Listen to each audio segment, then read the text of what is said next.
जिस तरह से उपचुनाव हो रहा है, उपचुनाव को लेकर मतदाताओं में भी काफी उत्साह देखा जा रहा है। काफी संख्या में मतदान करने के लिए मतदाता केंद्रों पर पहुंच रहे हैं। लेकिन सवाल इस बात का उठता है कि आखिरकार जिस तरह से कोरोना काल चल रहा है, क्या उसका असर इस बार जो उपचुनाव हो रहा है उस पर देखा जाएगा? क्या वोट प्रतिशत में कमी आएगी? क्या जो शासन प्रशासन की तरफ से सुरक्षा व्यवस्था की जो बातें कही जा रही हैं वो सही हैं, लेकिन वोट प्रतिशत भी बढ़ोतरी होना उसमें एक बड़ा अहम सवाल है। और ज्यादा जानकारी के लिए सीधा चलेंगे जौनपुर, जहां से राहुल मेरे हमारे संवाददाता सीधा मेरे साथ लाइव जुड़ रहे हैं। राहुल, क्या कुछ ताजा अपडेट है आपके पास? आपको बताना चाहूंगा, मैं करंजा कला ब्लॉक के परशुरामपुर में आपको मैं दिखाना चाहूंगा कि ये देख सकते हैं कि कोरोना काल तो है, लेकिन किस तरीके से कोरोना प्रोटोकॉल का व्यवस्था बनाई गई। तस्वीरों में आप देख सकते हैं किस तरीके से बाकायदा लोगों की सैनिटाइज कराई जा रही है, मास्क लगाए जा रहे हैं और उनके हाथों में ग्लव्स दिए जा रहे हैं। तो कहीं न कहीं कोरोना का प्रोटोकॉल जो है उससे पूरा किया जा रहा है। तस्वीर में आप देख सकते हैं ये मैम है, बाकायदा हाथ में सैनिटाइज लगाई जा रही है और थर्मल स्क्रीनिंग की जा रही है। तो कहीं न कहीं मास्क लगाकर ही अंदर जाने की अनुमति दी जा रही है। प्रशासन की बात करें, तस्वीरों में आप देख सकते हैं कि ये और पूरी व्यवस्था बनाई गई। तो कहीं न कहीं पुलिस प्रशासन की व्यवस्था भी चाक चौबंद है। लेकिन लेकिन राहुल, सपा और निर्दलीय जो प्रत्याशी हैं उनके समर्थकों में भी यहाँ पर कुछ झड़प की सूचनाएं मिल रही हैं। क्या कुछ अपडेट है आपके पास?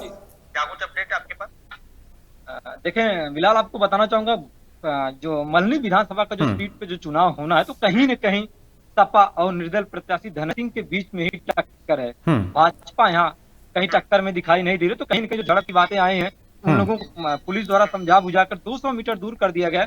अब माहौल शांत है। तो कहीं न कहीं इस बार जौनपुर की मल्हनी विधानसभा की सीट की टक्कर अगर देखा जाए सपा और निर्दल प्रत्याशी धनंजय सिंह के बीच है, जो भी त्रिकोणीय मुकाबला देखने को मिल रहा था। लेकिन इस समय 2 बजने को है और 1 बजे तक का आंकड़ा 30% वोट पड़ चुके हैं। तो कहीं न कहीं जिस बूथ पे मैं खड़ा हूं 1100 वोट हैं, लेकिन यहाँ अभी तक 300 वोट पड़े हैं। तो कहीं न कहीं वोट का जो प्रतिशत है वो कम होता चला जा रहा है। लेकिन राहुल, जो ये झड़प हुई यहाँ पर सपा और निर्दलीय प्रत्याशियों के समर्थकों में, किस बात को लेकर ये विवाद हुआ था? क्या कुछ वजह थी? जी बिलाल, मैं बताना चाहूंगा, क्योंकि उस झड़प की बात ये थी कि 100 मीटर के अंदर जो निर्वाचन आयोग का कानून दिया गया, उनमें कहा गया कि 200 मीटर के बाहर ही आप अपना टोल लगा के उनको दे सकते हैं। लेकिन उन्होंने 100 मीटर के अंदर, तो इसलिए जो निर्दल प्रत्याशी के समर्थक, उन्होंने समाजवादी पार्टी के समर्थक से झड़प हुई। उसके बाद बड़ी जौनपुर पुलिस ने लोगों को समझा बुझाकर हटाया और मामले को शांत कराकर 200 मीटर दूर उनकी डेस्क बेंच लगाया गया है। तो कहीं न कहीं मामला अब शांत है, वोट शांतिपूर्ण तरीके से पड़ी जा रही है फिलहाल। तो क्या यह माना जाए कि वहां पर सुरक्षा व्यवस्था की कमी थी? अगर वाकई में प्रशासन सतर्क है तो उससे पहले ही क्यों नहीं वहां से हटा देगा जो उनका स्टोर लगा हुआ था? तो ये नौबत ही क्यों आई? क्या सुरक्षा व्यवस्था में कोई चूक हुई है? जी, कहीं न कहीं प्रशासन व्यवस्था में चूक का कारण, उसका कारण ही था कि जिस तरीके से लोग 200 मीटर के जो दायरा था उसके अंदर आ गए। तो कहीं न कहीं प्रशासन की बड़ी चूक थी, जो 100 मीटर के अंदर ही जो बूथ बनाया गया था उसके अंदर ही वो लोग अपना डेस्क बेंच लगाकर पर्ची वितरण करें। तो कहीं न कहीं प्रशासन की चूक के कारण ही वो झड़प हुई थी। लेकिन इस समय हालात ठीक हैं, वोट जो पड़ रहा है शुरुआत हो गई है फिलहाल। ठीक है राहुल, अगर बात की जाए यहाँ पर मतदाताओं की, तो किस तरह का उत्साह देखा जा रहा है और अब तक कितनी प्रतिशत जो है पोलिंग हो चुका है? फिलहाल आपको बताना चाहूंगा कि जो 1 बजे तक का अनुमान है, 1 बजे तक का जो प्रतिशत है तो 30.12 है, माने 30% वोट पड़ चुके हैं। तो कहीं न कहीं 2 बजने को है, तो कहीं न कहीं अभी तक 30% वोट पड़े हैं। आने वाले 2-3 घंटे और वोट पड़ेंगे तो कितना प्रतिशत बढ़ के जाएगा। कहीं न कहीं सबसे बड़ी बात बिलाल ये है कि जो इस समय कोरोना है, तो कहीं न कहीं जिस तरीके से लोग भले ही घर से बाहर निकल रहे हैं, लेकिन वोट का जो प्रतिशत है वह कम होता दिखाई दे रहा है। तो कहीं न कहीं हर पार्टियों को नुकसानदायक होगा। जिस तरीके से वोट प्रतिशत कम हो जा रहा है, तो कहीं न कहीं हर पार्टियां या कहीं प्रत्याशियों के लिए नुकसानदायक होगा फिलहाल। बिल्कुल। लेकिन राहुल, अगर बात की जाए युवाओं की, अगर बात की जाए तो युवाओं में किस तरह का उत्साह देखा जा रहा है? मतदान केंद्रों पर कितनी संख्या में युवा पहुंच रहे हैं अपने वोट का इस्तेमाल करने के लिए? बिलाल, मैं आपको कैमरा पर्सन से दिखाना चाहूंगा, देख सकते हैं कि ये बूथ सेंटर है। बूथ सेंटर पे कहीं कोई वोट देने कोई नहीं दिखाई दे रहा। तो कहीं न कहीं मायूसी, जो कोरोना प्रोटोकॉल के तहत जो मायूसी है, तो कहीं न कहीं वो सामने दिखाती है। हमारे साथ महिला है, उनसे मैं बात करूंगा, वोट दे के आ रहे हैं, क्या चाहती हैं, कैसा विधायक, माता जी कैसा विधायक चाहते हैं आप? अच्छा, देखें ये जौनपुर के फिलहाल ये जौनपुर का वोट कहे जाते, तो कहीं न कहीं आने वाले दिन जो होंगे वो 10 तारीख को पता चलेंगे। इसलिए देखिए महिला ने अपने बिल्कुल, लेकिन जिस तरह से अभी हम मतदान केंद्रों पर देख रहे थे, अभी तस्वीरों में हम देख रहे थे कि वहां पर जो है वोट करने के लिए जनता दिखाई नहीं दे रही है। क्या ये माना जाए कि उत्साह नहीं है? क्या ये माना जाए कि कोरोना काल जो है वो भारी पड़ रहा है उस चुनाव पर? फिलहाल आपको बताना चाहूंगा, ये मल्हनी विधानसभा की जो सीट है सबसे पूर्वांचल की सबसे हॉट सीट मानी जाती है। जिस तरीके से प्रचार प्रसार हुआ, चाहे मुख्यमंत्री योगी आदित्यनाथ हो, योगी आदित्यनाथ 2-2 बार का दौरा जौनपुर के किए हों, आप कांग्रेस की बात करें, लेकिन उस तरीके वोट का उत्साह होता नजर नहीं आ रहा।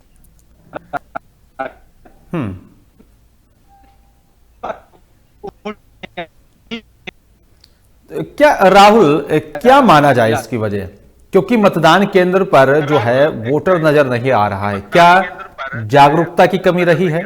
क्या प्रशासन की तरफ से जो जागरूकता अभियान चलाया गया था उसमें कुछ और कदम उठाने चाहिए ताकि वोट करने के लिए ज्यादा से ज्यादा जनता को यहां पर आना चाहिए था, अपने मत का इस्तेमाल करना चाहिए था?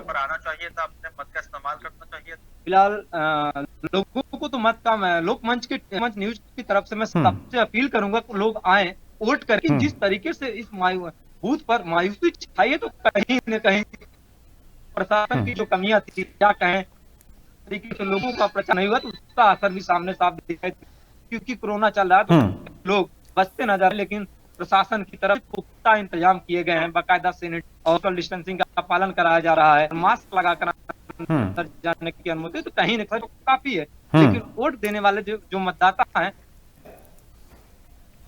बिल्कुल। लेकिन राहुल, अगर बात की जाए जहां पर अभी आप खड़े हैं, जिस बूथ पर आप खड़े हैं, यहाँ पर क्या ऐसी ही स्थिति सभी जहां बूथ स्थानों की है, जहां पर मतदान हो रहे वहां की है?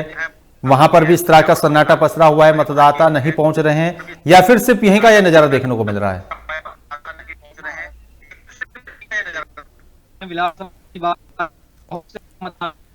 बूथ बनाए गए तो कहीं न कहीं यही हालत हर जगह देखने को, इक्का दुक्का ऐसे बूथ है जहां पर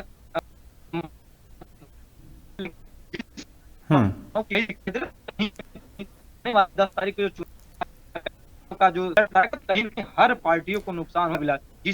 बिल्कुल, कहीं ना कहीं मतदाताओं में यहाँ पर उत्साह नहीं है और मतदान केंद्र जो है वो खाली पड़े हुए। देखना होगा कि इसका नुकसान किसे होगा।